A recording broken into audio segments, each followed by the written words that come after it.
Pickaxe.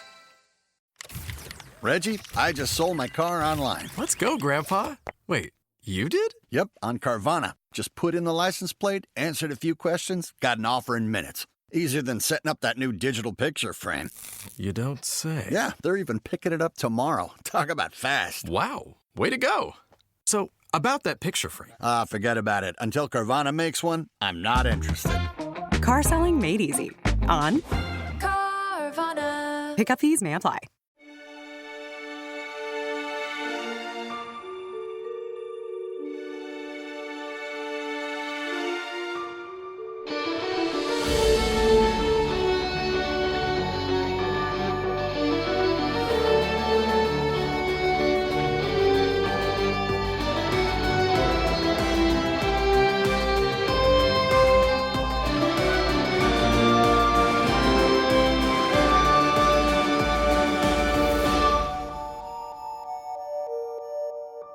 Hello, friends. Welcome to another exciting episode of No Quest for the Wicked. We're going to do this quickly and succinctly, boys, because we have a big fight to get into. I have two questions for you. Are you ready to rock? Yes. More importantly, are you ready to roll? Yes. I was faster than Niall, just the record show. I was quicker to it. I actually did it, but Ryan edited it, so it seemed like he did better.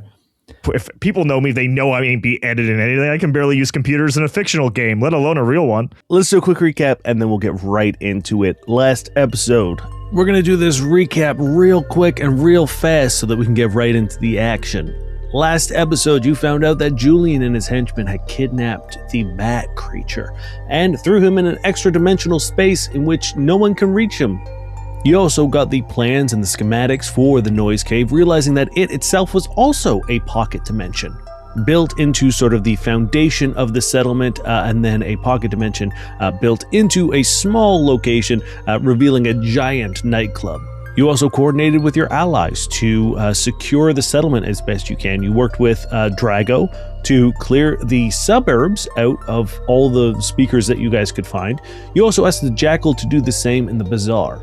Then you worked with Ozzy and Dez to come up with some tech advantage and magical advantages for the fight to come. When you were ready to head on over to the noise cave, the two of you and Lacey and Drago dressed up for your night out, with Drago surprisingly killing it, kind of coming into his own with his outfit borrowed from Flit. When you arrived at the noise cave, Dez was also able to sneak in undetected using her nanosight powers. You guys hit the augmentation and dress up stage to sort of further give yourselves a glow up. And then you found out that Cleo had set up a deck versus deck DJ battle with Flit versus a world famous DJ duo, Rhyme and Time, in an effort to hopefully offset the magical music that Julian would be using against you. Now, two groups are facing off, Flit facing off against Rhyme and Time in a musical battle, while Lacey and Vlyn and Drago are facing off the henchmen on the floor with the crowd. And now the battle is about to begin in an effort to stop Julian's nefarious plan, whatever that may be. Oh, yeah. shit. Oh, shit. Also, I don't think this was actually planned by the Noise Cave people. I think it was just like DJ Flutterboy walked in and it was so impressive that they were like, oh no, he's so famous and great. We have to put him on stage. I'm pretty sure Cleo clearly said that they did that on purpose. No, I'm pretty sure I was just so impressive that they were like, oh, it just happened. Flit! Okay, confidence is a good thing. Confidence is a good thing. You're right, it just happened. My sheer talent is getting in the way of their plans. You're so talented. It had nothing to do with the, billionaire, smart woman. It was all you. That's what I'm saying. Keep up. What is your initiative? 13. 17. I feel like I never get good initiatives. So I'll take a 17. Whoever goes first explodes. Shit! Everyone has kind of rolled initiative, and you will be, you're essentially rolling for teams. So it's enemies, floor team, which is Vlyn, and DJ team, which is Flit. The enemies did roll highest, so they will be going first. Then it will be floor team with Vlyn, and then it will be the DJ team with Flit. I have some extra rules for this fight. It will be going a little more different than a traditional fight, and we'll go over the rules as we get as they to come them. up.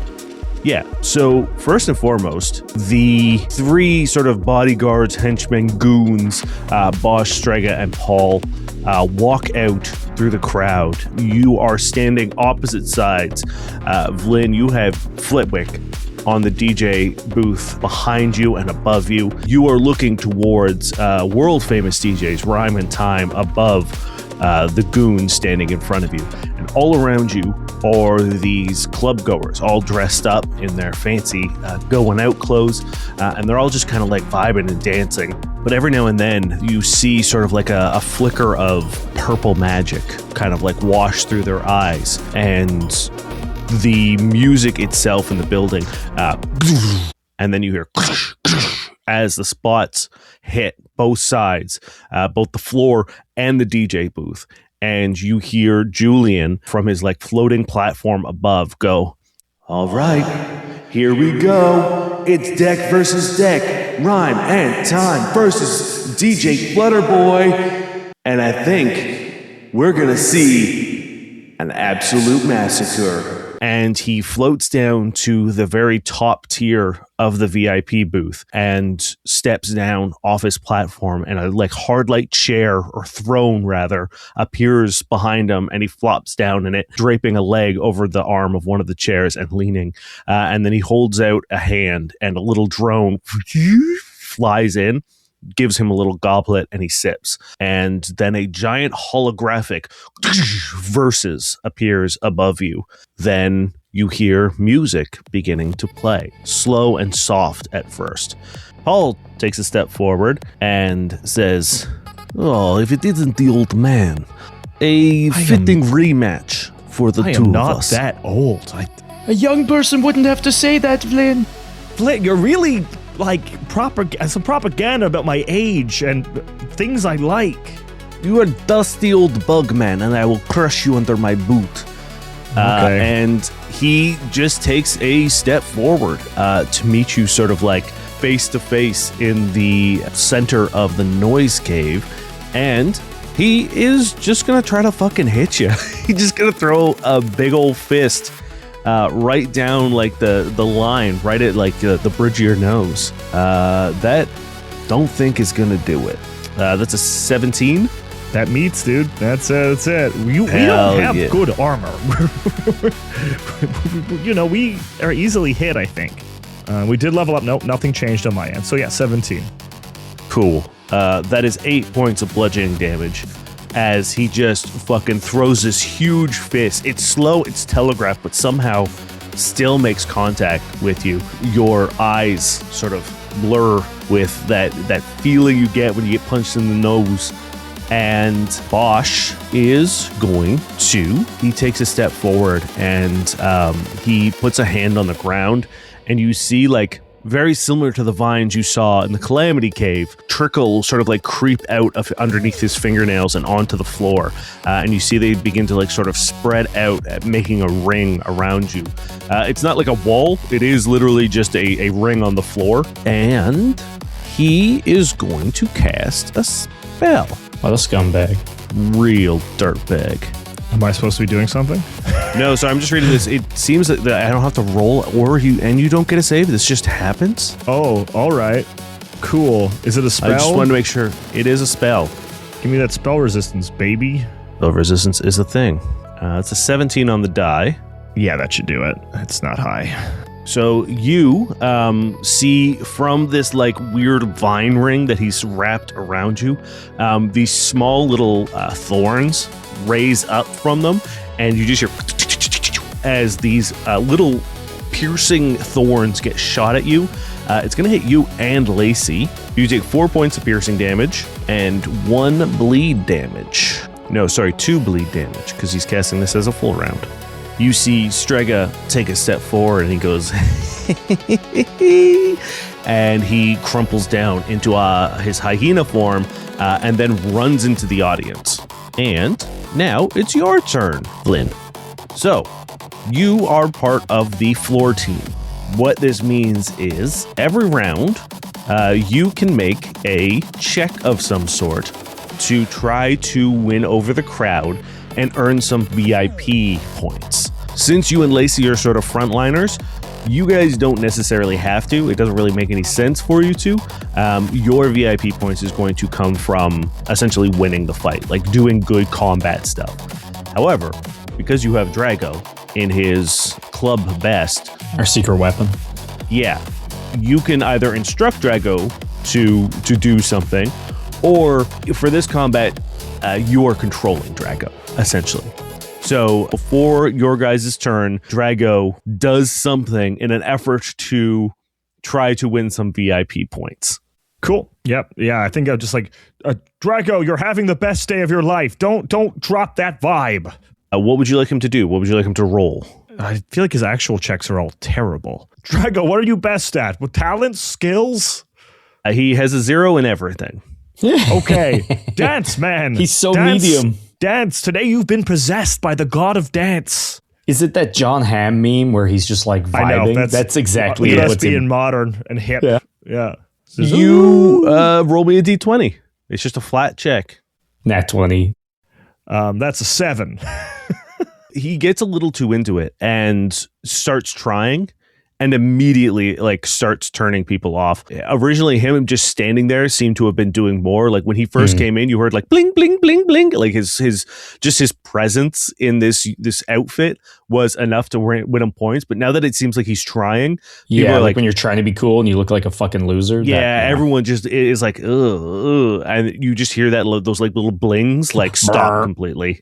Now it is your turn. The way Lacey is going to be working, Lacey's going to work essentially as a damage reduction for the swarm of concert goers that are around you. So every now and then, one of these like sort of enchanted patrons and club goers rushes in and tries to like sock you one. And Lacey, you just see her sort of like cartwheel in and just like elbow them in the cheek. And she's like, I'm so sorry, but please, everyone calm down. And she is running interference for you in the like sort of melee of this fight. She does have stats and she does have HP. She loses a bit of it depending on how many people are still enchanted each round, but you are unaware of her stats. And it's your turn. Cool. I'm going to gain a mutation point. I'm going to spend that mutation point right away. And as a move action, I'm going to activate my brand new ability, Armored Form. Ooh. Vlyn sort of focuses in, especially on his fulcrum, his black pick, and outside his carapace, a sort of black stone casing sort of goes around him, and I get a DR to bludgeoning attacks, or a DR, that can only be bypassed by piercing and slashing. You see Paul throws another hit and just sort of like cracks it off this new...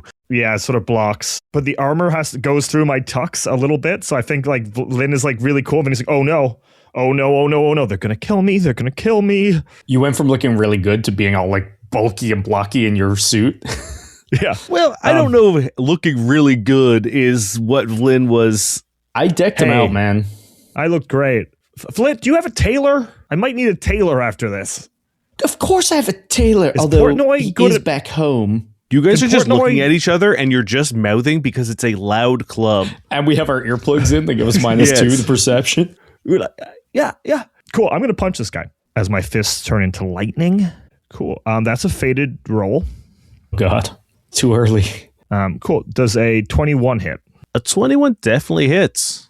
Perfect. That's going to be 15 points of electric damage as I sort of get him right up in his center plex, being like, and I think I'm putting some flair on it, maybe a little bit like Drago. I'm going a little bit into the vibe, so maybe that's why I took that first hit, because I'm just like trying to do more music than I am my like community center martial arts class.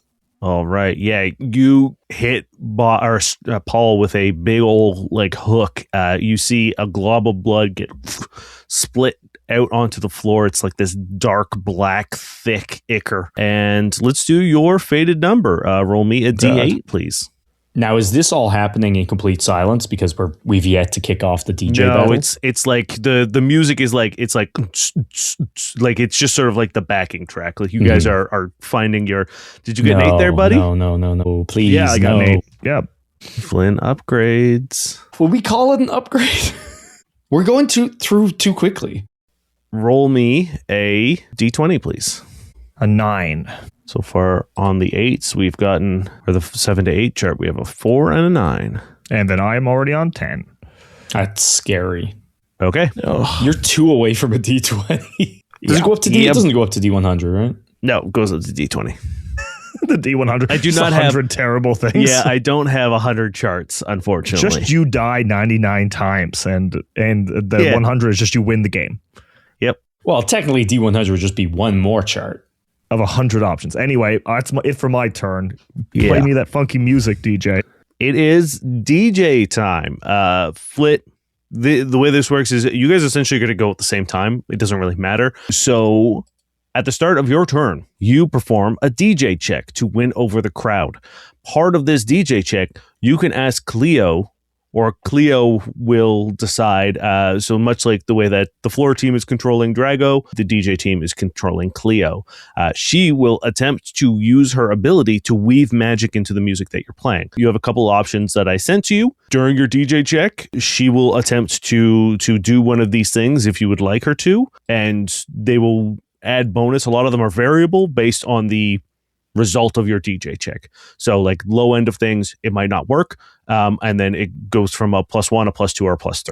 When Vlyn was trying to talk to me and I couldn't hear him, I could read his lips. And what he was saying was, this is your moment, Flit. You've always been the best of us, and this is your time to shine. Hit him with your big track. That's what I saw him say. And I'm going to hit him with my big track. And by that, I mean, I think I'm so good that my big track is brand new. It's in my head. It's nothing I've done before. So I'm going to try to do a freestyle off the bat. You're a madman. Okay.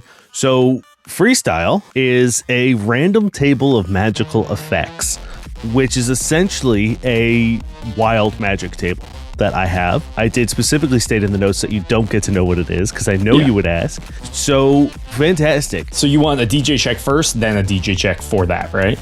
No. So the DJ just check the one covers everything. I look to Cleo and I'm like, see if you can keep up. I'm gonna start to freestyle. Okay, it's not the worst.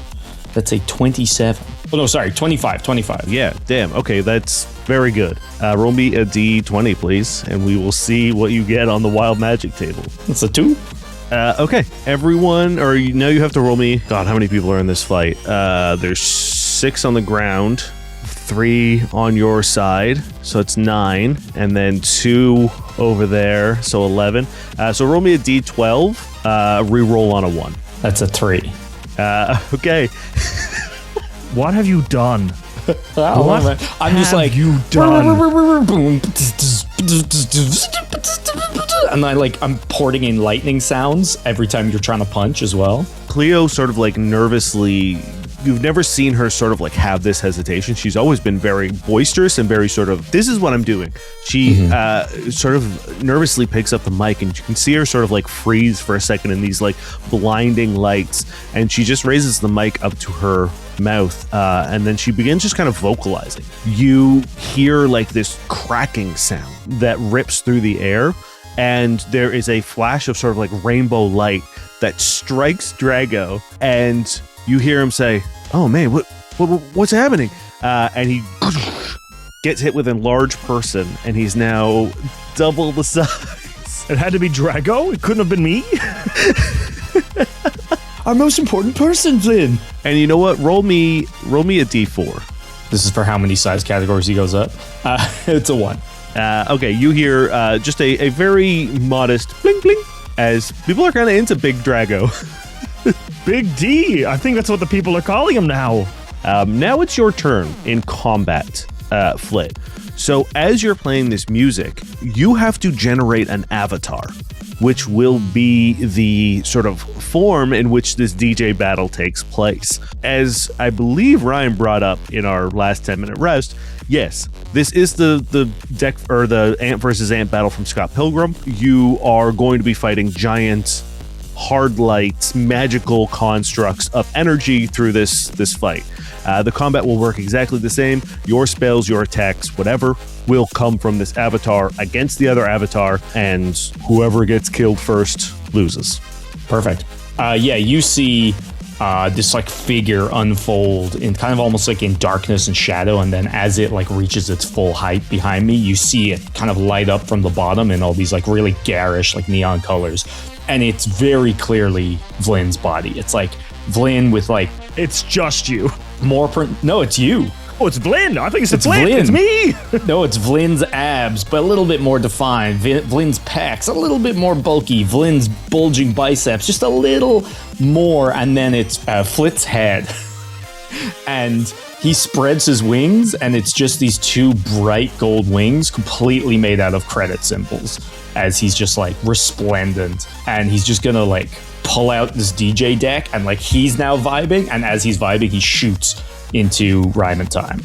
Great. As this happens, you see Rhyme and Time. They have their own like decks. So there's like 2 decks on their side, and Rhyme, the sort of like crystalline sort of ice creature, and Time, this like clockwork android, both in sort of like perfect synchronicity, begin sort of like scratching on their turntables. And you see a blast of sort of blue icy energy up into the sky, and then you see this sort of like silver electricity out of Time's deck, and they begin sort of swirling and merging, and then you see a chimera up here. It's got these giant icicle claws. It has this like flowing frozen mane, and it roars as its tail crashes out through the ice, and it is this giant clockwork scorpion tail. Oh, yeah. And you see it sort of like crackle with lightning at its tip, and it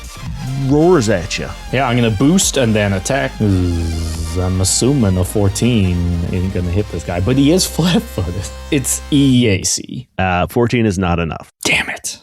Yeah, I'm too. You could tell, like, whatever I'm using to manifest this thing, I'm focused far more on its aesthetics than I am on its combat efficiency. The muscles aren't for show. It's like emoting, and it's like swinging the deck around like real fucking cool, but that means the beam it's shooting is just like going up into the roof. It's like shooting the rafters and the lights, and there's like sparks coming out. You're not doing any damage because that would be an insane way to run these things. Yeah. But like part of the illusion is that you are doing damage to the place. So it looks like the lights are flickering and sparks are flying, but it's all just cosmetic. And Flit like isn't even watching. Like Flit's like craned over his deck, like looking down at an audience. Like he has an audience, and some of them are even looking at him. All right, it is the enemy's turn. Oh, actually, no, sorry. It's Rhyme and Time's turn. You see Rhyme hold out their hand, and Time takes a step back and just like kind of crosses his arms and like strikes a pose for a second. And Rhyme attempts a profession DJ check. It's a nat 20. Okay. Oh, sure it is. You liar. You see this chimera buckle down sort of like almost like a pounce position, and then 2 clockwork wings burst out of its shoulder blades. It flaps them with like one big heft, takes to the sky, even though you guys are sort of like already floating above the crowd, and it opens its mouth and blows out this cone of ice, like freezing cold air. You are going to have to give me a reflex save, Flit, and Vlyn, you're going to have to give me a fortitude save, please. Fortitude? Where it's attacking the both areas? So essentially they get the same thing to, you know how you get to add a bonus to the floor? They get to essentially do debuffs to the floor. Oh, nat 20, which isn't that great, but I'll take it. You are able to, well, what does your avatar do to get out of the way of this? When, as this ice comes, you see the avatar just like throws his chest out, and the ice just becomes this like literal like drip. It becomes ice. It's this like crystal necklace with, again, this big gaudy like credit symbol on the front, and it just becomes jewelry. Cool. Vlyn, what did you get? I rolled 19 fortitude. Cool. You feel that ice beginning to sort of like build up on your joints. You feel it beginning to sort of like stick your leg to the floor and slow you down. But then you're able to just sort of, you do like a little flex and just the ice shatters off you dramatically. Joke's on you. My joints already always hurt. Paul looks at you and says, I told you, you're old man. Well, Sonny, let me teach you a lesson. And I put my dukes up. It is going to be the floor turn. Bosch, Strega, and Paul go first. Paul is just going to hit you again. He's going to try to fight you. Oh, yeah. Paul's rolling hot. That is, it's a 26. That's a hit by a mile. That is max damage for 13 points of bludgeoning damage. So I take 9. You see him. He still hits you, and there isn't as much of a pushback from you. He almost like recoils back, and he like shakes his hand a little bit. You can see that like one of his fingers is broken from just hitting this hard carapace. Then Bosch is going to look at you. Oh, you take 2 points of bleed damage as well. 2 bleed. Yep. Okay, it's starting to do stuff. Remember, you do have your stamina health in your bracelet. Oh, what does that do again? Sorry, what spell is it? It's Blessing of Youth, so 3d8 stamina, and then you have 5 foot movement speed, and it's only a swift action. So when you start to get low, you see Bosch run at you, and he does like this leaping jump. He's like this weird skinny dude, and like Koala hugs you, wraps around you, and he tries to bite you. Can you give me a will save, please? Will? That's just a 10. Oh, boy. Okay. You feel his teeth sink into you, and all of a sudden this, like, the world almost drains in color. And the exhilaration of battle, the pumping music, the crowd, all of the excitement seems to mean nothing. And you grow morose and sad. You are shaken. Oh, no. And you see a little bit of color fill up Bosch's face. And then finally, you... Any damage there, Dana, or am I just shaken? Nope, you're just shaken. And then you hear in the crowd... Jam jar? And then the hyena comes running out and grabs Lacey by the leg and bites her. And she's like, ow, fuck. And she takes she tries to kick it as it runs past, but he manages to like disappear back into the crowd. She is going to negate some crowd damage from you. And then it's your turn. What is Drago doing? Dance, Drago. Dance, Big D. He begins dancing. 17 on the dice. Damn, that's a good one. You hear now that he's big, he just begins like doing the lamest sort of like shoulder dance, but just like back to back or like back and forth, just kind of like bopping about. I think he's back in like cool mode because he's enjoying being as big as he is, and he's just kind of like being a like goofy guy. And people fucking love it. Roll me a D8, please. Yeah, that's a 2. Okay, you hear bling, bling, bling, bling, bling, and all of a sudden you see a little this like little robot drone come down. He's wearing like a little black tuxedo and holds out a silver tray and lifts it up, and it says, "You've been invited to VIP level 1. So now you get to decide if you guys would like to go to the VIP level. The invitation includes everyone in your party. So you and Lacey will be brought up to VIP Does it just level 1. happen in the middle of the fight? Yeah, well, I'm fighting a guy. Yeah. I'll see you upstairs, Bosch, or whatever one you are. I am Paul. Fuck you, Paul. Okay, so you're accepting the invitation? Yeah. Cool. You and Lacey both sort of like, Lacey's just like fighting off these like random people and just like hitting them in the throat, and they like collapse on the ground. And she's like, I'm so sorry. And all of a sudden you hear... And you guys are pulled and teleported up to the first tier of VIP. You see Julian sitting on his throne, and he's like, okay. And he presses a button on his chair, and that VIP stage that you're on extends to what looks like about like 40 feet out. And he slides all the way back, and he's like, guys? I mean, he's pressing buttons, and you see one of those little drones is heading down to Bosch, Strega, and Paul with like a little invitation. And he says, and then he's just like pressing buttons on his throne chair. Could you roll me a D4, please?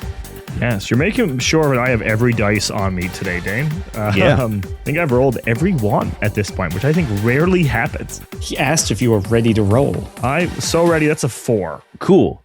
You all of a sudden don't know if I'm doing really good or really bad today. It's one or the other.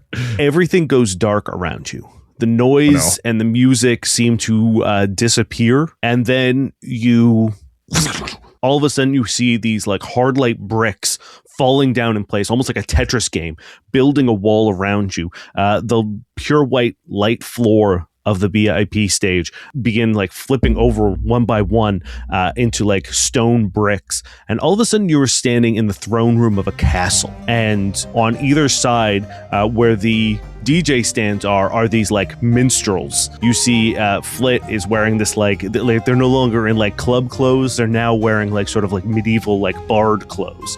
And the music changes from pulsing electronica to like medieval tavern music. What is happening to me? You see rage on Flit's face as his incredible outfit falls away from him. You don't see this.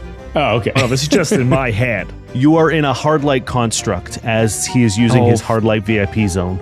God damn it. This is one of the things that was in the thing that that people voted on, and then you pulled the Trixie, and... I did. Okay, so it's just me and...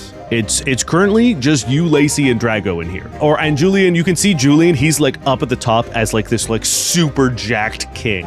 He's got like this massive crown. He's like huge, kind of like what Flit did with his avatar. Julian has done with himself in this king. He's got this like giant battle axe, but he seems like impossibly far. Like as soon as you sort of like lock in on him, it looks like he goes further away. So you have a chance to, if you want, take a round to, like, if you have any buff abilities or whatever, because you haven't gone yet. So if you still have your round if you want. Okay, but I can't get to him because of this nonsense, but I can just do stuff for myself. Okay, hold on. I wasn't prepared for this, but you've given me some cool stuff. Flit looks down and starts gesturing at the little tuxedo robot. I can't see you. You can't see me? You can see me. Can I? Are we in a different world? So you can see, like, everything that Flit is doing is being translated into the, like, you can still see Flit. He's just in minstrel clothes and, like... Oh, okay, so my perception has changed. Nothing crazy. Okay, so, sorry, what were we doing there, pal? I'm pointing the little tuxedo robot that's rushing down to Drago, Bosch, and everybody. I'm pointing at him, and I'm, like, doing it like a finger across my throat thing. So you don't see that guy. You're in VIP mode, so the floor doesn't exist. Like, you don't see the crowd anymore. You've essentially Vlyn. Just me. So he can see you pointing, but like you're just kind of like pointing down. Sure. I'm still saying, I'm finger across my throat. I'm pointing. And yes, I might kill him, but I have to get to him first. What? Hold on. I have so many things now, Dan. You've given me too much stuff. And I'll do it again. Boom. I'm going to use a resolve point to use one of my special abilities. Shit. And I'm going to use Eldritch Lightning to cast Hard Light Spears. Cool. So 4 sort of orbs of the purple lightning start going around Vlyn's head as he prepares to fight in this Coliseum or wherever we are. This way I should be better at fighting multiple people because then I can get some more damage down in swift actions. So very cool. I'm sort of into it, I think. I think, like, Vlyn's a dad, so he's like, oh, ancient history? Perfect. Yeah. Actually, Julian, did you know that they used to irrigate their fields using... I'm just start rambling about information, shouting it at Julian from across this, like... He's like, no, you're ruining the vibe. Yeah, did you know that actually... Taxes. They did taxes back then. All right, it is your turn, DJ team. DJ FaZe. But the music still sounds normal to me, right? Yes, you're still doing what you're doing. I just turned to Cleo. I'm like, he's barely doing anything. We gotta up the tempo. And I'm going to try to do double time. Hell yeah. How's an old 35 gonna treat you? That actually is too good. People hate it. Okay, Vlyn, you feel the beat. There's like a guy on a drum up with Flit, and he's just like, it's like so much better than it's people with like violins and flutes just going fucking ape shit. I never want to leave. You get the effect of haste. Nice. So essentially, you can full attack and take a move action. So your movement speed is increased by 30 feet as well.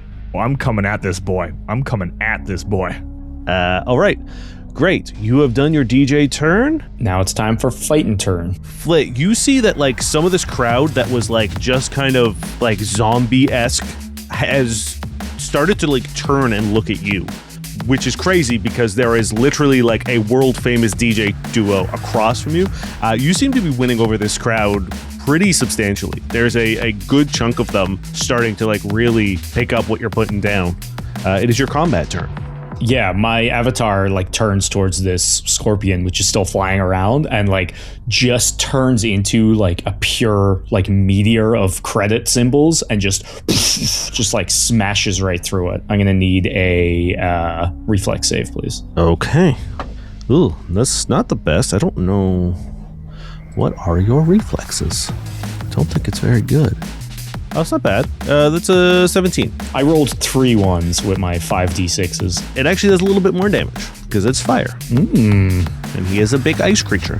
I thought of that. Good job. Yeah, it's able to sort of like wrap its clockwork wings around you as you just pummel it with this sort of meteor strike. But you see the brass of the clockwork metal still heats up, and you can hear it like sort of like sizzling both where it attaches and sort of like where it's wrapped around. It is their turn. As it's sort of like wrapped around and cocooned sort of in its clockwork wings, it opens them up again in its full splendor, and you see what was just sort of like parts making up a wing. Now, all down the side, these like blades shoot out, and it corkscrews down towards you, and you have to do a reflex save as well. Oh yeah, nice. That's 19. Okay, you also succeed. You're going to take half damage. Nice. Okay, you take 11 points of slashing damage. Do I feel this, or is it just purely the avatar? It's purely the avatar. This is something that happens a lot at like raves and like music festivals. No actual like celebrity DJ or like famous person would like allow themselves to get hurt. This is all performative, sort of like light show, hard light stuff. Okay, it is bad guy turn on the floor. Little robot opens up the invitation, and you see Paul and Strega and Bosch. Bosch comes like galloping out of the crowd, and they teleport up, and all of a sudden in front of you, between you and Julian, are the 3 henchmen. Strega has nowhere to hide anymore, so you can kind of like see him normally. He's not hiding in the crowd anymore. So Paul is, he's going to use a special ability now, I think, as Julian just yells, "Idiots, take care of him!" You are going to have to give me a fortitude save, please. Fortitude? I'm still shaken? You are still shaken, yes. How many turns? Did you tell me, or is it just until... It'll be done this round. So, like, this is your last round. Okie dokie. I'm going to use one of my reroll abilities that I now know I have to reroll this natural one. So I will use my one of my augmentations. So let me make sure it does what I think it does. Yeah, once per day I can reroll. When I roll a 1 on a d20, I can reroll the dice. So that little bit of eternal hope that Vlyn again has put inside himself when they were at the mall triggers, and that's going to be an 18 on the dice. Thank you, Eternal Hope. Plus 5 for 23. No, plus 6 for 24 because of the -2 because of the shaken. You see Paul opens his eyes wide, and that like his black eyes turn into the void of space, and you feel that sort of tightness in your throat again as you struggle to breathe, but you're able to take a deep breath and break through it. You hear Drago and Lacey also gasp as well. Because Lacey's no longer fighting the crowd, you get to determine who she engages with.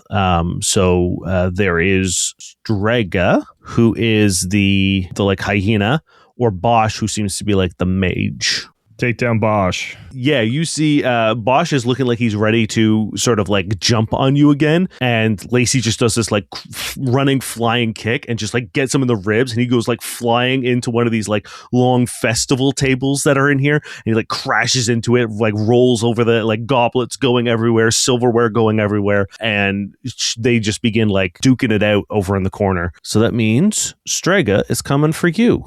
Be my guest. None of his abilities are all that good. So instead, he just running and he's going to attack you. I don't think that's... Oh, it's an 18. Does that do anything? 18. Yeah, 18 hits. You see Strega run in and just chomp on the back of your leg and begin sort of like pulling you back to allow Paul some space to attack. You are going to take some damage. And we're going to add the number 8 to that because of my drawback. Shit, that is 6 points of damage. Cool. Why would you do this, Dane? You hear a crunch as it breaks through that sort of like armor that you've made and pierce your skin. It is your turn. Cool. The Eternal Youth is a standard action to use, right, Niall? Or the aspect of youth, whatever it's called? Swift. Okay. And you get a +5 movement bonus, which currently is also doubled because of haste. Yeah. Okay. Blessing. I'm just getting the math done here. So I'm going to use a swift action to cast Blessing of Youth on myself. So 3d8s. Getting back 3d8s of stamina, which is brilliant. 8 on the first dice. Nice. 7 on the second dice. Nice. 7 on the third dice. Oh, 14 love to see plus it. 8. 22, baby. Pretty good. So right now, Vlyn's movement speed between mutation points, youth, and haste is 80. Pretty good. But I'm assuming this skipper's more of an 80 away from me. So your maximum speed is caps out at twice your normal speed. Okay, so my maximum speed, well, hold on, it will be 70 then, because I don't have enough points to go higher than that yet. What are you doing with Drago? Drago is big still. Oh, he can't dance. Can he still get crowd attention up here? He sure can, yes. Drago, all 0, so I guess I can do whatever I want. All of his checks have +2 now because he's in VIP 1. Drago, this new old-timey beat that he's dropping down, I think it needs some lyrics. Sing me a song, Drago. Sing me a song. He looks so nervous. 16 plus 2 is 18, baby. Damn. He whips out the roll old for English. myself, but I can roll for Drago. Yeah. He just begins. He looks around. He's just like, there once was a lady from Evermore, and just starts like saying absolute nonsense. But people are fucking loving it. You see the bard. Where this room was originally like empty, you start seeing like thump, thump, thump, thump, thump, as like women and fancy men begin sort of like popping up on the tables. And please roll me a d8. One of them yells, "He puts the bar in bard." Oh, that's good. D8 is 7. Damn. You see like the whole hall begins like filling up with people. You can tell that there's like maybe a couple more people that need to be added to this hall, and you're probably going to be upgraded to VIP 2. I can't believe Drago is the main character of our story, and we didn't know it's a about pity it. it's not us, you know? I haven't rolled great for me, but I've rolled really good for him. So you're welcome, Drago. May your story live forever. My combat turn, I can go punch. You can go punch. Okay, so I already did my swift to Blessing of Youth myself as like, I don't know, I guess I look younger. What does a younger Vlyn look like? I guess Vlyn thinks he's not that old, but I think like some like cracks around his eyes start to mend.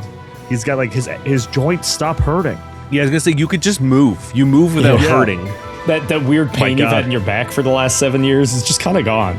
Yeah, like this is Vlyn with his new powers, but like young Vlyn with those new powers. So I feel like Vlyn is like, wait a second, I can go fast, and like ducks to the right of Paul at like super speed, like a little Naruto run a little bit into his blind spot, and then I'm going to take 2 punches to his like lower body. Nice. Cool. I'm going to use my communalism to roll and take the highest. Oh my god, it's terrible for the first one. The first one's going to be, with the -4, is just going to be a 17. Are you still adding the -2 from Shaken? Should I not be? No. Is Shaken gone? Shaken's Cool. gone. Okay, that would have been 19. That's 8 on the money.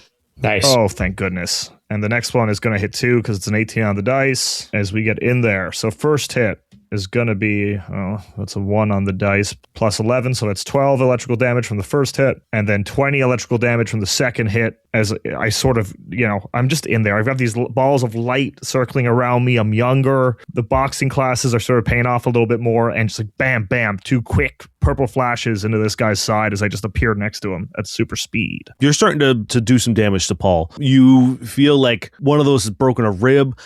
His hand's kind of fucked up from punching you. He's kind of laboring a little bit. Did we ever figure out why these guys come back from the dead? Do we ever do that research? No? Okay, cool. That sounds like something that we would forget is important to maybe deal with. Great news. Can we do new checks now that we've leveled up? You can if you want, yeah. Wait a second. This man's ribs is making me think. Can I roll a mysticism? I know these ribs. You know what Paul is. But yeah, you don't I know why they keep on coming back from the dead. Right, yes. 21 mysticism. 21 is good. When you saw it, them like sort of dissipate into smoke and like whoosh out. That's sort of like what happens when you kill a vampire. On the bite. Are you all vampires? Has that been the bit the whole time? We called you every monster but vampires, and you've been vampires this whole time? Paul grins and he says, "We're more than one things, but we prefer the term vibe-pyres." I am going to eradicate your existence. And I'm just like, yeah, back in my stance. You know what? Give me one more mysticism check. Because I've been sitting on this for a while and I want to give it to you guys. You know now that it's in your best interest, it's going to absolutely be a 1. Oh, God, we lost him. Oh, God. Ryan's you can going re-roll through it, it, hit the man. ground. No, I did re-roll it. Yeah. And it's a fucking faded number, so it's a 19. Hey, well, this is Dane's thing. He's going to give me more checks, so I keep rolling more. Here's the good news. I will give you sort of the rundown of these guys. All of them seem to have the ability to manipulate or weaponize emotions. They all have a element of emotional manipulation. Now that like when you sort of like start piecing this all together, you see that Bosch has been able to sort of like make you morose. He is a lovelorn, and they are creatures of like intense sadness. Strega is known as a ghoul, but like not a ghoul. It's a different GHUL. Sure. And they are descendants of genies. I think you were to say Jesus. He's been making water into wine this whole time. And you know that Paul was a Nihili who like died an extremely tragic death, but they all 3 of them seem to now be able to sort of like, for whatever reason, manipulate emotions and either weaken or strengthen themselves based on emotions from some exterior source. These are all like abilities that don't technically come with the grounds of being undead or their specific type of undead, but they seem to be elevated from another resource, some Dane bullshit. You're right, yeah. But let's roll a faded number, shall we? I'm gonna kill us. Yeah, I'm very worried. No, you didn't. You literally cannot have. What'd you get there, buddy? We're so fucked. Oh, no. Did you just roll a 10? Like, why? Can we stop? Can we just go home and try this another day? We went like 6 sessions without rolling a single faded number. Roll me a d20, please. What's Nile at? D6? D8. Yeah. So I'm not too far behind you, but that's a 3. Okay. No, Dane looked real happy about that one. Oh, God, he is. Oh, no. Oh, God. Oh, dear. Well, this is why the dynamic things are crazy, because we could have been on that D8 chart for 8 sessions. Yeah. I'm not saying that the low numbers are always bad, but... Fuck you. Sometimes they is. Dane's like, cool, next arc, I don't have to do any work. It's already solved. Ryan's made it happen. That, I believe, is the floor's turn. You see Lacey just absolutely... She's now, like, sort of mounted Bosch and is just... Ready chopping him? Just like wailing from on Absalom? him. Yes, kill the wizard. And he's like... He keeps trying to, like, scramble out, but, like, she just keeps grabbing him and pulling him back and just beating the shit out of him. You'll never find love, Bosch, because you'll be dead. Cool. It is DJ turn. All right. If I stop doing double time, obviously, I assume it doesn't continue to last for any rounds. Correct. Yes, it is. It is for the round that you used it. Mix it up, baby. I feel like Flit's slowly like getting into the groove, and like he's actually like he hasn't DJ'd in front of people for a long time, and like when he lost his name, he was like. Essentially thought his DJ career was dead. So like, even though this obviously isn't ideal and it's meant to be a trap and his friend's he's actually doing pretty well, but was getting the shit kicked out of him. He's actually starting to like enjoy himself. Like this is kind of like a dream, and like Rhyme and Time are across from him. And like, he's just vibing, and like that like positive energy, you can tell he like switches up the beat into almost like a major key, like club anthem that's like really soaring. As I'm going to give you inspiration, hopefully. 28. Cool. For you, Vlyn, you're getting a +2 to attack rolls and saving throws for your next turn. All right, make your combat round. Yeah, I'm going to cast Magic Arrow. You hear Cleo as you begin doing this thing. She's really like, she's not a talented singer, really. Like she has a decent voice, but she just is currently being like singing about how Vlyn is going to kick Julian's ass. I will. Thank you. And you feel that sort of like rainbow energy smashes through these castle windows and wraps around your fists. I'm going to throw 3 magic arrows at this thing. Damn. 11, I assume, is not going to hit. No. 23 EAC? Yep. Oh, Jesus. Why are we all throwing our fucking dice today? I did, and it ruined my life. I don't know where mine's gone. Sorry. I literally have a dice tray, and I decided to roll outside of it for some reason. It's so dark in here. Oh, nat 20. Let's go. So 2 of those hit, 1 is a crit. So poorly, but that's 18 points of damage as these force, like, projectiles, just like, he's taking off, like, his, like, he's taking one hand off the deck, and every time he, like, throws it up in the air, it's just like he's hurling a spear. So these, like, one whips past and one hits, and then the other one goes through that into the hole and, like, kind of explodes. 18 points of force damage. Yeah, you see outside the window, Vlyn, you see this, like, giant chimera, like, crash down into the moat beside the castle. And it is their turn. You, Flit, you see the chimera has like almost crashed all the way down to the floor, and it like disappears under fog wall that like you guys are standing on and fighting above, and then it comes crashing up directly beneath you. You feel it sort of like grab you with these 2 claws, dig them in, and then you see this clockwork stinger stick into your shoulder. Give me a fortitude save, please. How's a nat 1 gonna do you? We're so good at rolls. Oh, wait, no, it's a 7. It just looked like a 1. It's still bad because my fort sucks absolute dog shit. So 11? 11 yeah. You feel your avatar, it gets like pierced, and this like, you see this electricity starting at the base of the tail ricochet and like sort of surge up through and just send this pulse of silver electricity into you from this stinger. You're gonna take some damage. Damn, I rolled real well on that. That is 16 points of electricity damage, and you are sickened.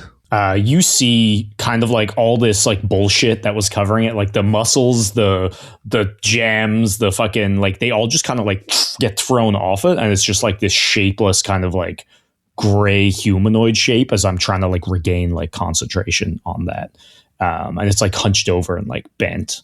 That is, and then it's going to, as it's like electrocuting you, you see ripples of magical energy emanating off them. And Vlyn, you're going to have to give me a fortitude save, please. That's my best one. Is it a spell or spell-like effect? No. Do you know a fun thing about reading your character sheet? Is that I've realized for the last, I don't know, half of this time we've been doing this, that I get an extra +2 against spell and spell-like abilities that I just haven't been using. Ryan, I can't keep clipping videos of you saying you don't read your character sheet. Guys, I'm really learning my lesson this one. Merrick was straightforward, and I did the same things.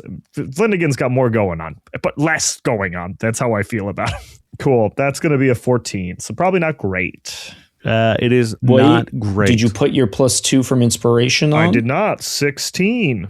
16 is enough. Oh, man, yes. I'm the king of forgetting numbers and having them save my life. Thank you, Niall. You start feeling sort of like really lethargic, and almost like every part of you is growing heavy, and you're able to shake through it and move through it. And the beat hits, and you're like, actually, yeah. I take my John Hamm moment. It is boss time. Or I guess enemy time. I'm going to storm your castle, Julian. He's like, would someone just get this old guy away from me? Fuck, he's weird. I don't like it. I'm youthful now. Okay, it is Paul's turn. He is going to do some punches on you. You know what? He's going to do 2 attacks as well. Cool, my last turn of DR before it goes away, so let's do it. Actually, no, I think these will both hit. It was an 18 and a 22. Yeah, man, I can't wait to get new armor after this this arc. Go back to the mall. That's 9 points of bludgeoning damage. 9 points of bludgeoning damage again. -4, so 10. Nice. Yeah, this time he's trying to work the body. He's like just throwing these like big hooks to the lower body. And each time it's met with a crunching of bone. Yeah, I think after those hits, like the like black stone armor sort of like falls off. It does end after this round, so it's like that goes away, dissipates into dust, and we sort of just like back being face to face. Yeah, you see him throw these two, and then once they sort of like crack, he's like, "Oh, now it is just you and I again." And you're back up. You do have another guy. That, just to be clear, like my guy's on one of your guys, but you do have a second guy. Just being clear. He shrugs. He's like, Okay. And Strega is going to bite you again. All right. I imagine him doing a He's just sheepish, like, yeah, I'm a second. Yeah, he's just still like latched onto your calf. That is going to hit. That's not great. That's only 7 points of piercing damage. Well, thank God for that spell, or I would be into my HP. It is your turn. Haste is gone. Haste is gone. You have the +2 instead. Okay. I'm going to take a swift action to fire one of my orbs into Strega's face. Okay, great. Also, don't forget to tell me what Drago does. Oh, yeah, I got to think about Drago. Is it EAC? 23. No, it's KAC. 23 KAC. 25 that KAC. hits. So that's just a D8 of electric damage. That's 6 points of electricity damage to him. He's like, as he's got a full mouth of your like leg, and then he goes, and then I'm just going to take one big old uppercut Okay. on Paul. Cool. That's a 23 KAC. that definitely hits Paul. So I went with one attack this time. That's going to be 16 points of damage, electricity damage, as we sort of like an uppercut. I get him under his jaw. I've been going low body, and I sort of, with my new youthful steps, I sort of take a little leap up. You drop him to a knee, and he takes like a huge step back, and then just kind of like drops down to one knee. Once again, spits out this like massive glob of this like thick black ooze, and he says, "Okay, old man, I'm done playing around with you." And what does Drago do? Well, he sang, he danced. He is a triple threat. So Drago's going to start monologuing some old schooly Shakespeare type stuff. Okay. He needs to show he's a triple threat. That's an 18 on the dice for 20. Damn. +2. Because of Plus, well, I don't know if he inspiration. is- Yeah. Inspiration 22. I wish I was lying, man. I so wish I was lying. He Oh, God. He's the best of us. and looks around. He picks up like this apple. He looks at his mom in the audience. He says, "See, this English degree was worth it." He raises up this apple to like, and he just starts monologuing. He just says, "How fair thee is to the skin of a ripe apple." I just none of it makes any sense. He's just sort of like hithering and tithering and dothing and thying, but like a single tear rolls down his cheek, and people are fucking losing it. Your influence dice has increased to a D12 now. Holy shit.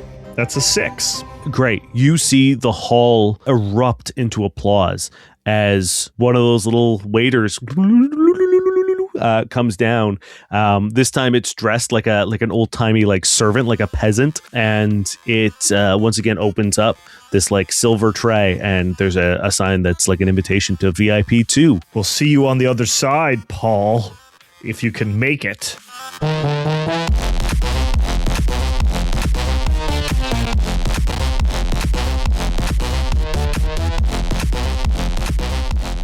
Hello, Space GM Dane here to do the things. We're going to keep this real quick, real simple. First and foremost, we hope you're enjoying this week's episode. Second, the boys are going a little faster than I was expecting. They would go through the faded number charts. So I haven't finished. I'm going to let you in a little secret. I haven't finished all the number charts yet, which means I'm going to need your help, which means you're going to be able to put your ideas and your crazy ideas and punishments and conflicts for the boys to maybe roll on these random charts. So if you think, hey, I've got an idea that would probably be pretty cool, or you really want to see something happen in the show, this is your chance to do it. Head on over to noquestcast.com, click the Discord link, join the Discord, head on over to the Quirks, Conflicts, and Catastrophes channel, and you can submit as many ideas as you want. And as long as I can sort of make sure they fit thematically, I'm going to put them on the chart, and it will have the potential to be rolled during one of these faded number events. There's a lot that our audience has already submitted that we've used. There's a number of things that have happened in the show already that were the result of audience suggestions. So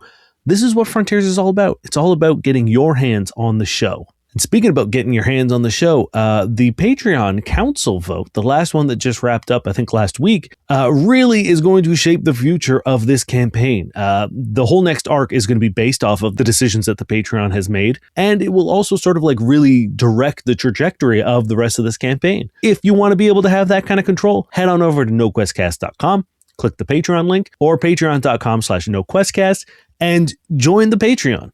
Any tier gets to participate in the council votes. You also get the 10-minute rest, which is a short, like, after episode behind the scenes thing that we do after every episode. And at some of the higher tiers, you even get a whole new campaign, a Monster of the Week campaign that Niall is running for Ryan and I, and it's been a blast. It's a full video campaign, so you can watch it. You can watch our faces, our beautiful faces, or you can just listen to audio if you don't want to see that, which I understand. But we've been really thrilled with how the audience has been shaping this campaign, and we're really excited to see where you go from here. So if you have some ideas, head on over to the Discord and hit me up and let me help make my job a little easier and give me some suggestions for the table. And if you really want to shape this campaign and really want to put a mark on it, and you have the means to do so, you can join the Patreon and take part in the council votes. Anyway, that's going to do it for me this week. We will see you next week for our one-shot of Cravat, and then in 2 weeks to pick up this story where we left off. In the meantime, please be safe and be kind. You didn't start a business just to keep the lights on. You're here to sell more today than yesterday. You're here to win. Lucky for you, Shopify built the best converting checkout on the planet. Like the just one tapping, ridiculously fast acting, sky-high sales stacking, champion of checkouts. That's the good stuff right there. So if your business is in it to win it, win with Shopify. Start your free trial today at shopify.com/win. Everyone, I'm Jamal. And I'm Chris. We're the hosts of Wastewater's real world gaming lair hidden in plain sight. If you've ever played Pokemon Go or any AR game that puts the world on a map, you've already touched on the system we talk about every week. We break down how locations get chosen, why things appear where they do, and the stories behind the players who build and shape the map. So whether you're a gamer, an explorer, or just love quirky real-world mysteries, check out Wastewater. New episodes every Sunday. Find us on your favorite podcast app.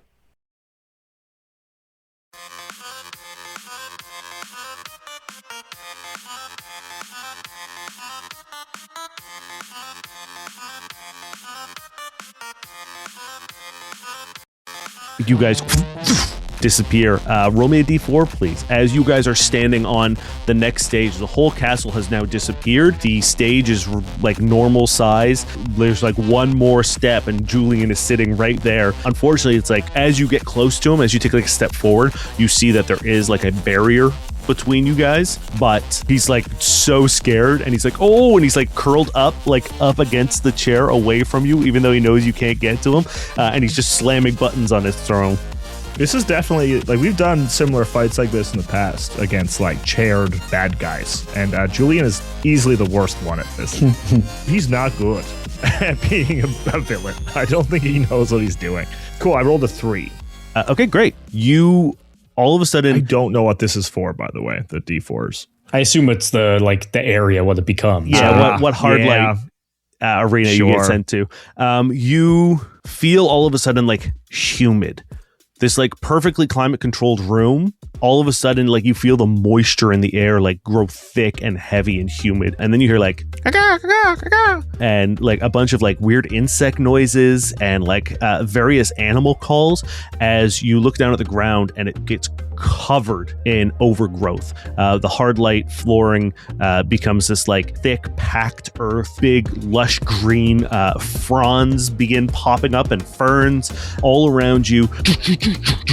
Tropical trees, and you are now in a jungle. All right, okay, jungle time. You see Lacey fall through the table and like hit the ground, and Bosch is like desperately grabbing onto like a vine and pulling himself up to his feet, but she's still like just kicking the shit out of him. Did you know, Drago, that my daughter M came into a jungle once on an archaeological dig? She sent me a lot of photos. I think I'll be able to handle this based on just photography. I've never been in the jungle. I've been in the desert. I've been in a lot of meadows. Sorry, what were we doing? Drago looks around. He's like, "It's so hot out here." And he just kind of crumples over. And he's just like breathing. He's just so sweaty all of a sudden. It is DJ's turn. I do have bad news. For my fortitude save, I did roll a faded number, and I was too caught up in how wrecked I was going to be to notice, but I just looked at my dice, and it's still sitting there, and I'm like, oh shit. It was, in fact, a faded number. Roll me a d8, please. This episode is going to be the day the world changed with all these 7. rolls. Like we're going to leave this place, and like the place is going to be on fire. We're going to walk out, and we're going to be on a different planet.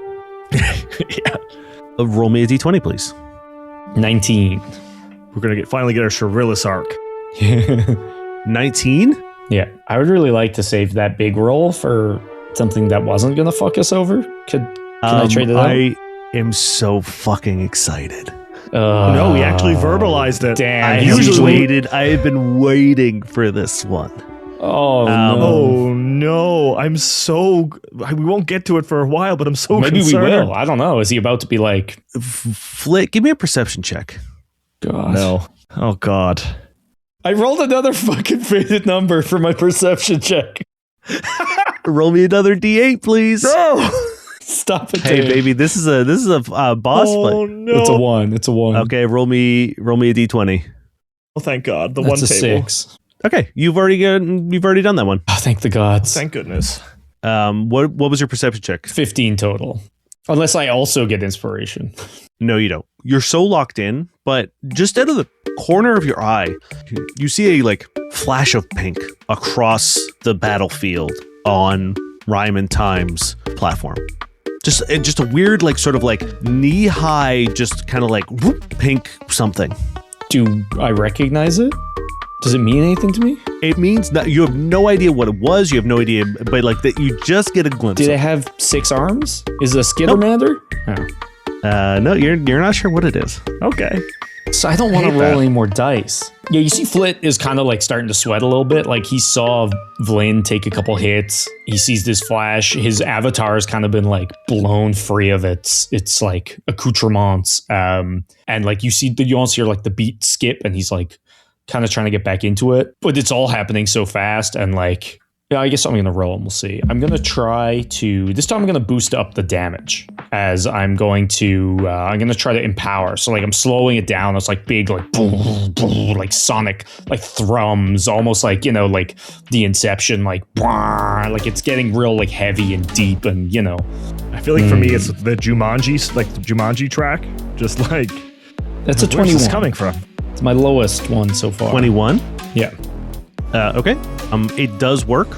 But you can see I'm kind of falling short. I'm not really hitting what the prestige has fallen off. It's still okay, but it's a noticeably bad dip in quality from before. You're doing empowered. You're adding 1d6 sonic damage To my attacks? Yep. You see Cleo begins just being they're gonna kick your ass, Julian, you my dumbass brother. And once again, those ripples of purple and rainbow energy, they make this beautiful rainbow over where the there's a waterfall in this jungle, and the water is making this beautiful rainbow, and they sort of wrap around your fists. Your lightning turning into multicolored sparkles. Okay. It is your combat turn, Flit.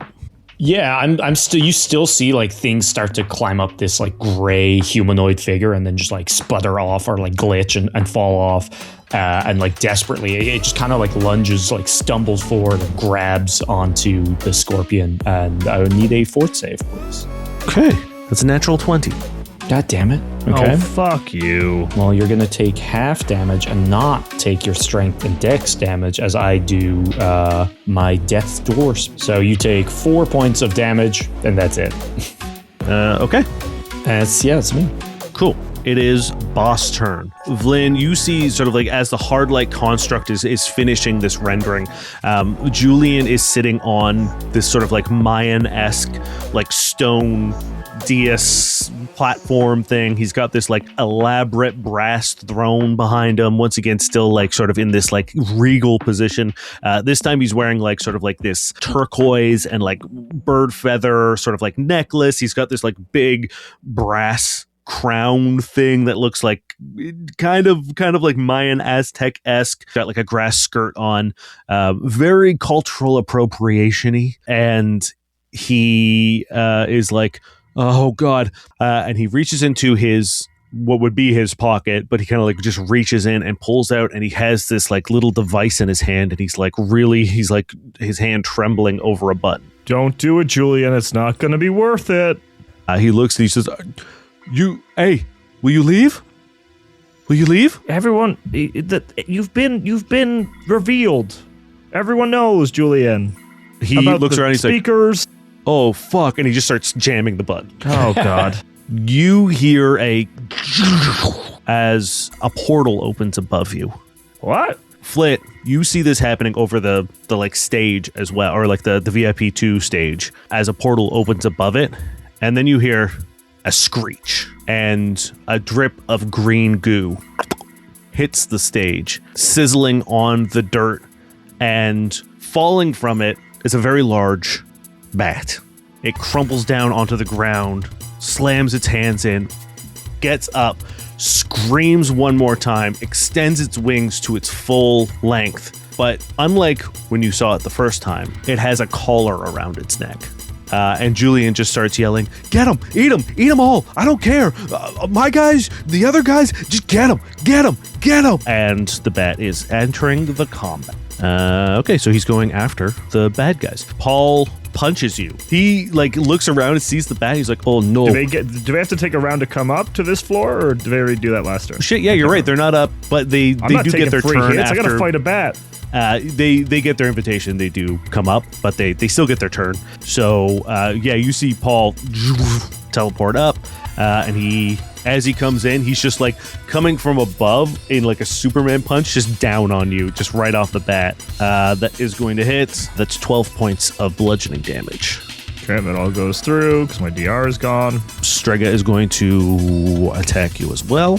Damn, that's a 19 on the die. Yeah, that hits. That's only 7 points of piercing damage. Okay, I'm almost into my health. Got 1 stamina left. You see Lacey literally throws Bosch into a tree, and you hear a really bad crunch, and then as he disappears into dust and floats off. And Lacey has killed Bosch. All right, now it's Bat's turn. It is Bat's turn. Let's do this. Fuck this nonsense. You see him stop, and he looks around, and he goes, and he begins sort of like doing his echolocation clicks like you saw him doing the first time you fought him. But it seems a little more frantic. It seems a little more like you guys are very obvious. You're breathing heavy. Like it would be very easy to find you guys. It looks like he's looking for something else. The girl, perhaps. And he goes after you, Vlyn. He is going to... I thought you said he was going for the bad guys.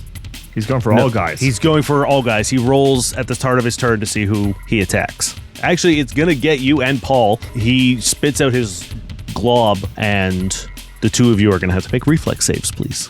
Cool. I'm going to use a resolve point and use one of my other special abilities, Eye of the Storm. I'm going to make a barrier of sort of lightning storm energy as like sort of this tempest appears as the lightning comes at us. And me and Drago... Oh, sorry. Who's he attacking? Me and Drago? Or me and Paul? I mean, technically, you, Drago, and Lacey would all be caught in this. Cool. So all my pals get to roll twice and take the highest. Okay. You just saved Lacey. I hopefully save myself. You also saved Drago. It's going to be a 19 for me. That is good. You can tell that he is, like, kind of weakened. There's something inhibiting him. Okay. It's 10. You only take 4 points of acid damage. Into my health, but that's all right. It is your turn, Flynn. Cool. All right, Paul. I'm sorry, but the main card just showed up, so I'm going to have to finish this little bout, and I'm just going to take 2 hits at Paul. You do get 1d6 extra damage on this. First one is going to be 16 on the dice, plus 7 will do it, and then 16 on the dice, plus 7 will do it. Beautiful. I'm glad that at least with all the chaos I'm creating with the faded numbers, I'm getting some good rolls as a benefit until I ruin our lives, and that's plus a d6 on each of those. That's, hold on, math is really like hard. 40 points of damage. We'll be close to that, hopefully. He definitely has like 2 HP. 24 for the first one. Just, hey, how do you finish him? Cool. So, once again, Bat is here. Vlyn knows what he has to do. He's got to go fight this Bat and make himself a target. So, Paul's just in the way. So, it's just like, I think the first punch right to his, because he's sort of on one, he walked over. So, he's not on a knee anymore, but he will be in a second. One straight to the gut. He falls back on his knee again. I look him straight eye to eye, and I just, like, spin his head around. Like, I just take a right hook so hard and fast of lightning that his head literally rips around 180, and he fades into dust. As you make that contact, there's like a second sonic boom from the extra magic that just like you hear his neck like crack, and then you hear that second like as it just snaps right over. And yeah, before he even hits the ground, he's turned to dust and dissipates. And then I'm going to use a swift action to throw an orb at the striker. 21. Yeah. 5 points of damage as another orb just goes plunk. Now, does this also get the Sonic? It would, yeah. Sick. Plus an additional 5 sonic damage. I think like this time, like I grabbed the orb and I treat it like a curveball, and I like wind up a pitch, and I like just put a deadly old spin on it, and just like spins right around into the side of Straga's head and goes, wah. Cool. Yeah, you beat the shit out of Paul. Lacey's actually going to come over and fight Straga, because Bosch is done.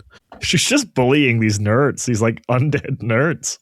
She gets a hit on them. She comes in and with like just a big flying knee right into the ribs of Straga, kind of like launching him and going, hits the ground. And now Straga is like the last one standing of the henchmen and is looking between you guys and the Bat, and is just like hunkered down and like backing away. Yeah, like as soon as Vlyn's done that, like he turns and faces the Bat, right? Like he does his Henry Cavill reload of his fists. Nice. Drago has to give me a VIP check. Drago has to.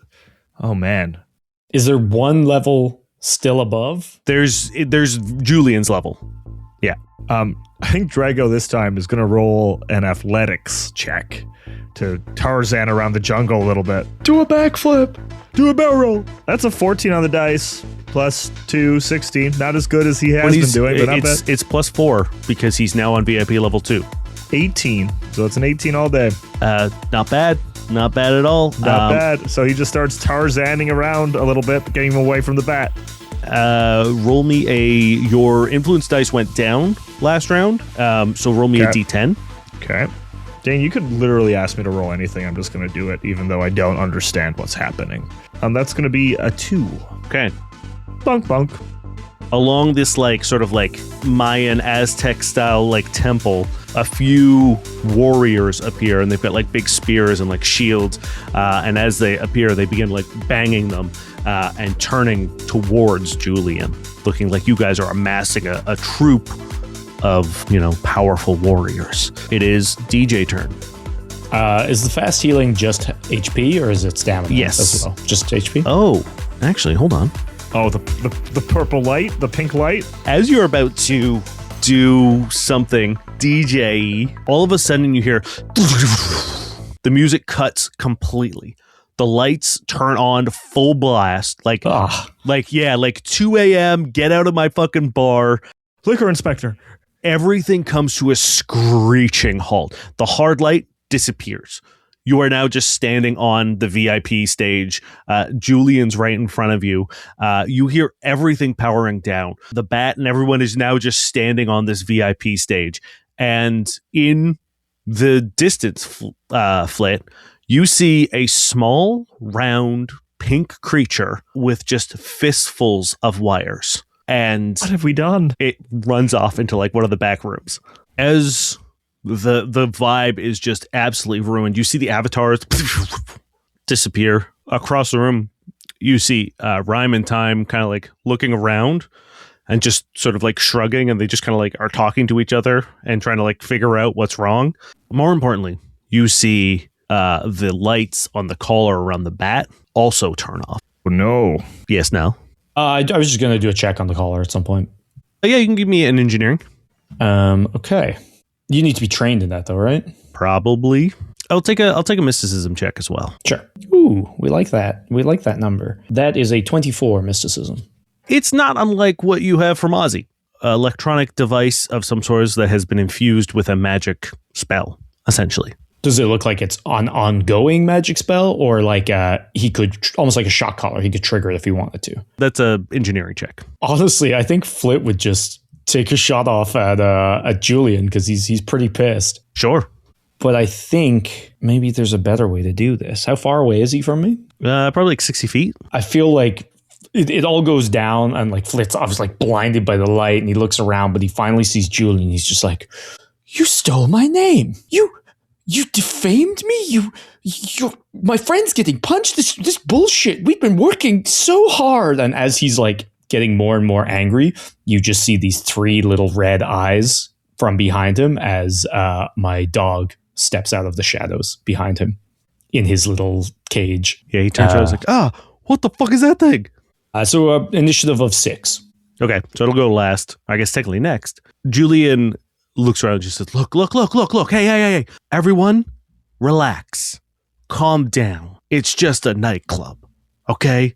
It's just a nightclub. I'm pointing at the bat. That's just a nightclub? He says, okay, fair. All I'm going to say is one last thing. Bat, kill her! And he points at Cleo, and the bat like snaps its face to Cleo. Oh no. And Julian's just like, rip her throat out. Make sure she can't say anything. Damn. I guess You suck. My kids had disagreements, but they never tried to murder each other. How does Cleo look? Aren't you guys like twins? When he says this, she kind of stunned. She looks like surprised. She stares at him for a second. She says, Julian, what the hell are you doing? What are you doing? And he's just sort of like curled up on the back of his like throne. And I guess his throne's gone. So he's just standing there. And he's just sort of like looking around panicked. And he's like, you don't understand. You don't understand, Cleo. Nobody understands. And he's just sort of like backing away. Then explain it to us, because that dog is very vicious and it will bite parts of you don't want bitten. He looks around and he says, you don't know what it's like to have a dad like Lionel Sterling. You don't know what it's like to be the son of a rich, famous, powerful businessman. Nobody knows what that's like. Nobody in this room knows what it's like. Not a single person in here knows what it's like to live in the shadow of a powerful business mogul who everyone respects and likes. And you, Cleo, you are his favorite. You've always been his favorite. He likes you, and all he thinks is me as a failure. He thinks I'm the scum of the earth. He would do anything for you, Cleo, and he would do nothing for me. Nobody knows what that's like, especially in this room. Hey, Flit, did he steal your backstory? Well, my father loves me, but... And you see Julian's like, Flit see? kind of like stumble. But I wasn't the favorite.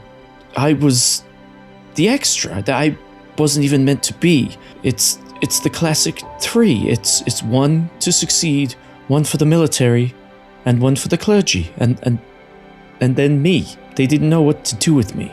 So I understand you, and it's my sisters. They were the ones who were favored. They were the ones given father's time and attention. But maybe sometimes that is love, to be ignored and left without any attention. Maybe that's a different love that's equally as good. Julian still looks around and he's like, you don't get it. No one gets it. There's a burden on me, a weight on me. So when I got to come here, I saw my chance to be something, to do something, to impress Dad. So I was going to be the one who ran this settlement. I was going to be the person who came here and made a name for myself. And when people said Sterling, they would think of Julian, not Lionel. Well, that's why I'm here too, actually. I'm going to run this settlement and prove to my father that I should be heir, which I technically am. So I get you. Once you're done ripping her throat out, rip his throat out too. No throat ripping, unless it's my dog ripping your throat out. How about that? Julian, how about those beans? Look, you could have impressed him more if you weren't being an ass. If you weren't doing illegal things. It doesn't count if it's clumsy and gets him in trouble. You're doing anti-impressing right now. Cleo says, everyone, cover your ears. and forget what you heard. And you see the whole room put their hands to their ears and close their eyes. Including us? No, she's just talking to the audience. How about the bat? Does the bat close his ears and cover his eyes? The bat seems to be growing increasingly more agitated and getting really clicky. But once Cleo yells like that, it stops and almost goes docile. You see sort of shoulders slump, the wings drop, his knees sort of bend a little. And Julian yells, "What are you doing? Kill her! Rip her throat out! She can't speak! We can't let her speak!" And the bat is going to charge Cleo. You see it starting run. It jumps up onto the wall, or it's going to try to, unless someone wants to do something. Yeah, I'm going to try to hit it with Time Loop. Can I bounce it off? Can I bounce my spell off you, Vlyn? Yeah, let's do it. Yeah, as a reaction, I just we've done this before. I throw a spell your way. What's the spell level there, pal? 2. Sick. My final level 2 spell.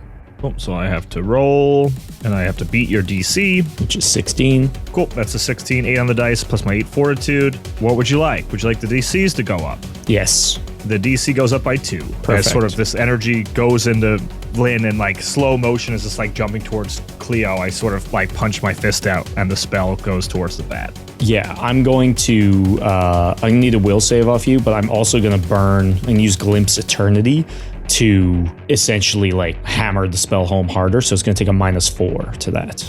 Jesus. What am I doing? Will? Will, yes. That's 10. Damn, yeah. As it is entangled, most importantly, stopping it from going anywhere. It is also confused, I believe. Yeah, it is suddenly I throw it into a different time loop. So I'm putting it back into that night where they're it's standing over the bodies and it was confused and clicking, and it's just having that loop and loop and loop. So it's entangled and it's confused for one round. Cool. It still moves half its speed, but that really doesn't get him very far. He stutters, just keeps kind of getting pulled back, almost like lag spikes in a video game, and he's just kind of stuttering through time as he's going towards Cleo. That should buy you a second or two, Cleo. Cleo looks at the bat and she just says, "It wanted me, right? If I'm the girl, it's a give girl or die." It does seem that way. But why? Because her voice was being sung in the caves on repeat. I guess. Does it like the voice, or did the voice do something bad to it? Or maybe Julian this was plan A, was get Bat to take out you, because clearly that's his Julian, issue. is this your bad plan? Julian yells, "I don't have a plan, man. I don't know what I'm doing. People just keep offering me deals and I just keep taking them. People just keep showing up and being like, hey, do this thing for me. And I say, okay, you do this thing for me. And then I just agree to it. I've agreed to so many things." We also get that. That's our lives. That's what we do as well. So many deals. That's also something that we do. We have a lot Why in are you common. trying to be me? You're not me. You don't know what it's like to be me. I think... Oh, man. You're trying to be me. You stole my name. Lance went through a phase like this where he was just being a little brat. And, oh, man, it was bad. It was rough. This isn't the time for talking about your children, Vlyn. Sorry, my bad. He was 12, but you're an adult, so I don't know why you're still acting like this. We all know a poor 12 is a rich 21. Oh, okay. I get that. As everyone is just sort of yelling at each other, Cleo is yelling at Julian. Julian is freaking out about everything that's happening. Flit, you're yelling at him about, how he's stealing your guys' bit. Dez is also just kind of yelling and pointing at across the way at this pink thing that's ripping wires out of the wall. My dog's barking. Yeah, the dog is barking. Rhyme and Time are both loudly on their phones with their agents yelling at them. And in all this chaos, Lacey finally just says, "Enough! Stop! Julian, you are under arrest, obviously. You have violated so many Dura Sancta laws and Federation laws, conspiracy to commit harm. You've grossly violated the Vlyn Mental Influence Act. You're going to jail for a very long time, and I don't mean just here on Dura Sancta. These are Chirillis level offenses. You're coming with us." And Julian sort of is now resigned. He has his head hanging low like a kid getting scolded, and he just thrusts his hands out to be handcuffed, and he says, "It doesn't matter. my dad will just pay for this to all go away. You and I both know I will never see a day behind bars. Flit's just nodding. In all of this chaos, with everyone holding their hands to their ears and their eyes shut, you see a single gentleman in the crowd wearing a black suit with pale gray skin, not doing that. He just has his hands behind his back, watching, his head sort of like ping-ponging between everyone as they were yelling. And now, Flit, I think you are more tuned into the audience. You see him just sort of shaking his head slowly in disappointment. While we're at it, Lacey, why don't we arrest BM? And I point dramatically at him. Ha! He looks up at you, and you can see now that he has no face. It looks almost like someone has put like a tight mask over him. Like you can see facial features, you can see like the hollows of eyes, you can see the nose, you can see mouth, but there's no discernible features. It is all just smooth skin. And he looks up at you, Flit, and he says, "You will not be taking me into custody." And you hear and he teleports, or more apparates, up to the DJ booth with you. And he says, "You have very little power here, despite what you all think, quoting your laws and holding moral superiority over each other." I'm like frantically tapping a button to try to shoot him with my gun, but it's attached to the DJ booth, which has gone dark, so like nothing's happening. He says, "Dura Sancta is my planet, and I will do with it as I please. Julian, consider our arrangements over. You have been a disappointment, but everyone else in this room, very curious, very promising. You will all be instrumental in the things to come that will destroy Dura Sancta. From the children," and he puts a hand on Dez's head and she like recoils back, "to the wealthy," and he looks at Julian and shoots you a sort of like sideways sneering glance, Flit. "To the family men," he looks at you, Vlyn, "to those who think they can protect," and he looks at Lacey.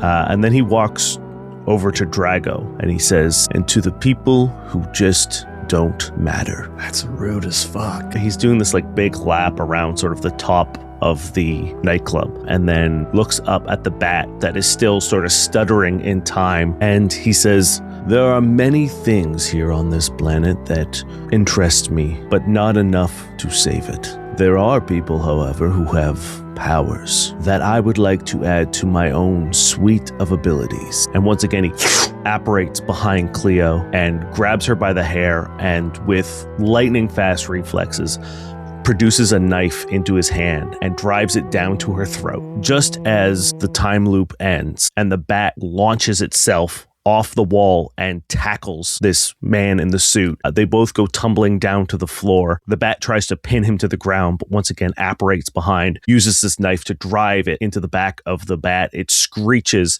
and they have a very brief scuffle before he apparates a safe distance away and says, "Well, was not expecting that." No, that she's the girl. We've been pointing this out the whole time that we solved the mystery. So yeah, we're not surprised. Yeah, we knew that. Does BM stand for bad at mysteries? Nice. Even Julian's like, "Cool." The guy looks and he wipes the blood off his knife on his bare hand, and you see the blood sort of absorb into it. And he says, "We will meet again, either at the end or at a more pivotal point. But know this, everyone here is the reason why everyone will die." And behind him, you hear as a portal is ripped open in a way that you haven't seen portals open before. And behind him, you see space like you've never seen before. It looks like a oil painting being melted by extreme heat.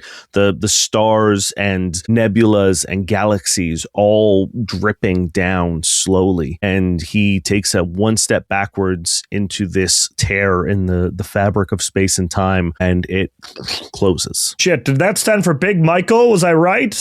Crap. The bat looks up at everyone and begins sort of like backing away in a panic, and then reaches up, crushes the collar off its neck, and runs out of the noise cave. Cleo's okay, right? Cleo is fine. Okay. I just wasn't 100% clear to this old dad, so I just wanted to make sure. Lacey looks at everyone and just says, well, that was troubling, but do you guys want to perp walk Julian Sterling through the settlement? I put on a pair of cool sunglasses that I've had in my jacket for this exact moment. Oh, actually, should we be seen doing that? Do we want to be in bad books with Lionel? Maybe we shouldn't, but I feel this bitch is going to feel real good. I am quite scared of Lionel. How about we give him a little call first, and then maybe we'll see how we're going to do that. Or we get to look like really badass detectives right now. It would be really good. Well, everyone's already seen what we've done. Whatever, let's perp walk him just a little bit. Cleo looks at everyone and just says, if you're worried about Daddy, I'll handle him. Don't worry. Well, job complete for you, I guess, as well. So yeah, we're sunglasses on, we handcuff him, kick out the front door. I'm sure there's a bunch of paparazzi for some reason out taking photos. Everyone who isn't in there is probably expecting the crowds to come out all happy and interview how was the opening of the Noise Cave? People coming out covered in blood.